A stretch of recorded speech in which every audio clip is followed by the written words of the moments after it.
Assalamualaikum. So, Akmal cerita pasal hutang tadi. Kita nak cerita, kalau kita cerita benda yang pasal takaful kepada orang kan, orang suka tak nak dengar. So, kita cerita terbalik. Bukan terbalik, cerita benda yang best lah. Benda yang best orang suka. Okay. So, ada pen yang best sikit tak?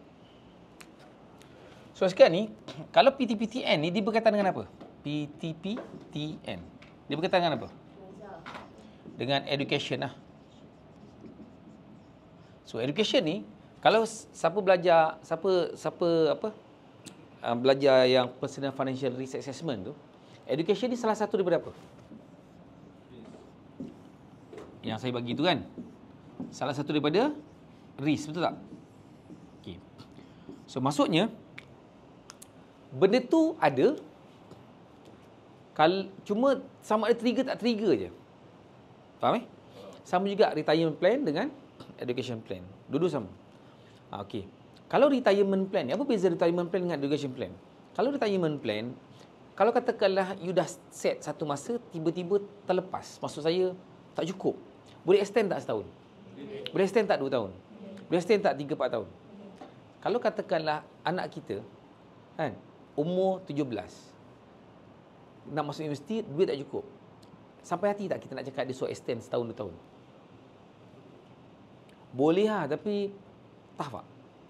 Kan? Sedangkan sekarang ni kita mampu, patutnya kita mampu untuk sediakan duit at least 40,000, 50,000 lah. Kan? Dan itulah punca kadang-kadang terpaksa. Sebab dia tak sangka anak dia mungkin boleh masuk universiti. So dia tak sangka anak masuk universiti, tiba-tiba masuk universiti. So, apa option yang ada masa tu? Mungkin dah tinggal setahun. Itu yang terpaksa. Hutang lah. Kan?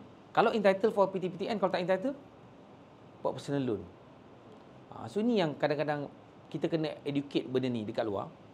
So, saya rasa kalau katakanlah you cubalah gunakan cara ni. Sebab cara ni saya dah buat. Saya pun dapat daripada orang lain.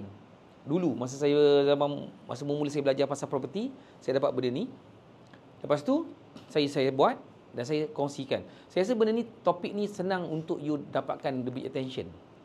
Kita sebenarnya ujung dia mesti takaful juga. Pasal financial protection juga. Even dalam mufti wilayah punya, apa nama dia ni? Tak, nama ni, mufti punya apa?